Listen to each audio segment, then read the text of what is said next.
When he was, I love this, talk about a name dropper. He says, when I was in India visiting my drumming teacher, as you do, he was on a train, and he said Mr. T was particularly prominent that day. He said he was swearing quite a lot. This Indian guy came over to him and said, "Why have you just called my wife a bitch?" And he said, "Oh, I really apologise, it's because I have Tourette's syndrome and some things." And he explained it to him. He said, in Britain it's understood as a pathology, and he explains it. And the guy listens to this for a while and says to him, no. In India, we would explain what you're doing is because you have so much spiritual energy, it's just popping out of you. So here we have an example of a body, the Touretting body, being understood in very, very different ways. So a key theme then to emerge within disability studies is that bodies and minds do matter. But the question is, how do they matter? In 1999, a guy called Rod McElko wrote a book called The Two-in-One, Walking with Smokey, Walking with Blindness. And in this book, what Rod does, he talks about, as a blind person, his relationship with his dog and how they move through the world together but alone. The partnership with his dog, Smokey, allows McElko to rethink the conventional view of blindness, that is, lacking sight. It's always bad, it's always lacking something, yeah? And in contrast, he says that with Smokey, he starts to experience his own blindness in a very different way. He says this: "Smokey and I move through our world alone together, focusing on one another in the midst of the plurality of our world and its many blindnesses. Smokey keeps me company in this strange familiarity of opinion. I experience my blindness together with Smokey in this plurality. My focus is on Smokey and on myself. The world we generate springs from our communication in the midst of the world and from our movements through it." What we have here is a different account of the body. It's not an account which is blindness equals deficiency, equals you can't see, equals misery, equals tragedy. Instead, he argues that blindness affords him the opportunity to connect, in this case with his guide dog, and to think through his body and, as he puts it, his relationships with others in different ways. Another kind of account is provided by Eliza Chandler. She's a disabled researcher. She has cerebral palsy. She says this: "I have many stories of disability, sidewalk stories and others, tucked into my body that collectively bring sense to my being in the world as disabled. Some of these stories are delivered by doctors, and they tell of the vague medical details of my cerebral palsy. Other stories, told by my grade school teachers, construct me as a kind of genius, in a way, to reconcile the perceived discrepancy between the deficit of my disability and my noticeable productivity in the classroom.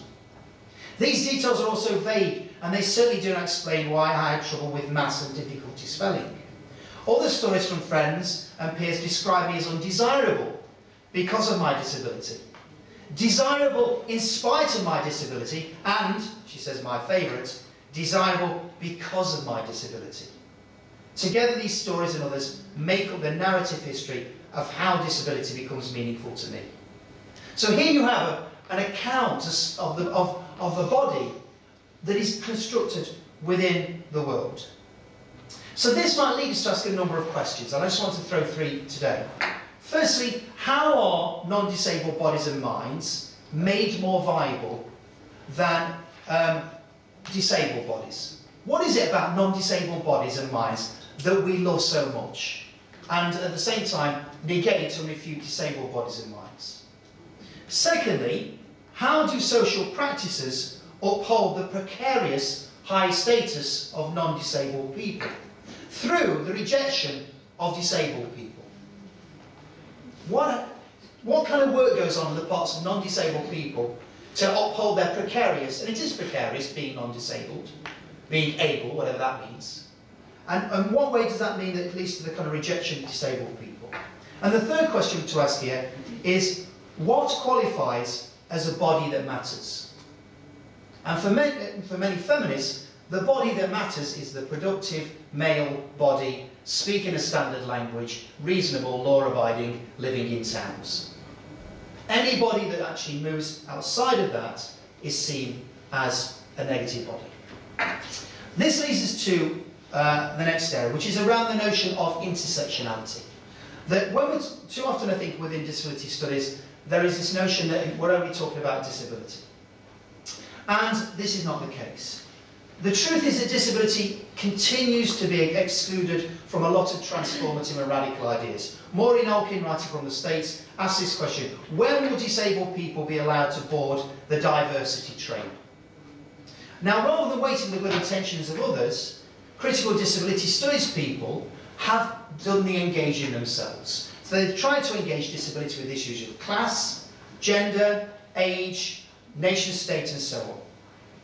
But intersectionality is not simply about adding on things. It is asking how certain categories rely upon one another in order to exist. So for example, Fiona Kamari Campbell talks about the long historical link between disability and femininity. She says that disability and femininity have been coupled as mad, bad and ill women's bodies are categorised through conditions such as premenstrual tension, hysteria, postnatal depression and Munchausen syndrome by proxy. One interesting thing about Munchausen syndrome by proxy is, some feminists have argued, it was a medical label to describe women that would abuse physically or otherwise children. We couldn't have the idea of the woman abuser, we had to medicalise her as having Munchausen syndrome by proxy. And equally, people like Paula Nicholson have argued that the notion of premenstrual tension should actually be celebrated as a time, at least once a month, where women get pissed off and show how pissed off they are at patriarchy.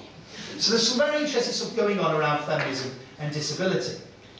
So the question here seems to be then, from intersectionality, is that disability discourse is often created through reference to others.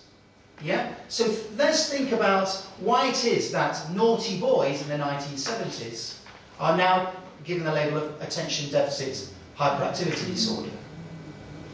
Now, I think it's a debate. I mean, there's something useful. I mean, it's great. It's very useful for parents, for example, because they can get T-shirts for their kids which say, "I'm not naughty, I have ADHD."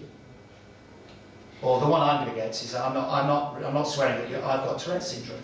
So there's something around the usefulness of labels, and of course, labels give people access to services. But I suppose the point around intersectionality is to argue to what extent one relies upon another. We know that black boys in North America will be more likely to end up with labels. Yeah, we know that black clients within mental health systems are more likely to end up with labels, mental health labels. We know that women are labelled more often than men as depressed. Now, and I'm sure we can have a debate about why that is happening. Well, the notion here within disability studies would be, how do things like disability and others, if you like, connect together? And one of the key tasks Fiona Kamari Campbell argues is to explain how different conditions of dominance crisscross in ways that promote values and justify forms of oppression such as disablism, racism, homophobia and Orientalism. All of these things, she argues, lead to the exclusion of the non-normative. And another way, though, in this intersectional work, is the idea that having a non-normative body, a different body or a different mind, actually is a good thing. So Jim Overbo, who is a guy writing about his crip body, talks about his cerebral palsy, which is normatively and medically understood as a sign, well, which is bad, and he talks about his embodiment as being a very positive thing. He says that his spasms are actually part of his own creativity.